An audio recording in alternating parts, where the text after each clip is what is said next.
जो बैंक क्या करता है, जब आदमी उसमें 1000 रुपया जमा करता है तो उससे टोटल कितना रुपया बना देता है, 5000 रुपया बना देता है। आपको एक बार समझा देता हूँ। बैंक में क्या हुआ, प्रारंभिक जमा के रूप में 1000 रुपया आया। बैंक ने क्या किया, 1000 रुपये का अगर एलएलआर 20% है तो क्या करेगा बैंक, 1000 का 200 रुपये अपने पास रखेगा और क्या करेगा, 800 रुपये किसी को लोन दे देगा। ठीक, बैंक ने से किसी को लोन दे दिया। अब जिसने लोन लिया है वो लोन तो ऐसे अपने पास रखने के लिए नहीं, उसने क्या किया है, लोन खर्च करने के लिए लिया है। तो लोन आदमी जब भी खर्च करेगा तो जिसको भी वो भुगतान करेगा उसके खाते में क्या होगा, 800 रुपये फिर आ जाएगा। यानी कि क्या होगी, बैंक की फिर यहाँ पर जमाएं कितने से बढ़ जाएंगी, 800% से बढ़ जाएंगी। फिर बैंक क्या करेगा, इस 800% का यानी कि 20% जो 160 है उसको क्या करेगा, अपने पास क्या करेगा, नगद कोष के रूप में रखेगा। और उसके बाद बैंक क्या करेगा, जो 620 बचता है इसका, उसको क्या करेगा, ऋण दे देगा। फिर जिसको ऋण देगा फिर वो आदमी क्या करेगा, किसी को भुगतान करेगा। फिर बैंक के खाते में 640 रुपये चला आएगा। फिर 640 का बैंक क्या करेगा, 20% यानी कि 128 अपने पास रखेगा नगद कोष के रूप में। उसके बाद फिर उसको क्या करेगा, बचे हुए 1512 रुपए को क्या करेगा, लोन के रूप में किसी और को दे देगा।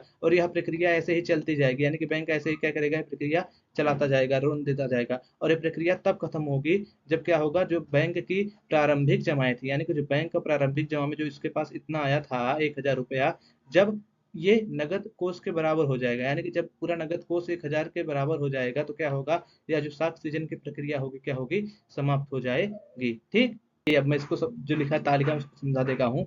जैसा कि ऊपर तालिका में दिखाया गया है, बैंक 1000 के प्रारंभिक जमाओं से क्या करता है, कुल 5000 का निर्माण करता है। यानी कि जो बैंक है वो 1000 के प्रारंभिक जमाओं से कुल 5000 जमाओं का निर्माण करने में समर्थ हुआ है। यानी कि जो बैंक क्या करता है, जब आदमी उसमें 1000 रुपया जमा करता है तो उससे टोटल कितना रुपया बना देता है, 5000 रुपया बना देता है। इसका अर्थ यह है कि कुल जमाएं आरंभिक जमाओं का 5 गुना है। इसका मतलब क्या हो गया, जो कुल जमाएं हैं बैंक की, वो जो आरंभ में यानी कि जो शुरू शुरू में जमा की गई थी उसका कितना है, 5 गुना है। ठीक, 5 गुना और कुछ नहीं बल्कि मुद्रा गुणक का मूल्य है। ये जो 5 गुना है ये कुछ और नहीं है, क्या है, मुद्रा गुणक का क्या है, मूल्य है।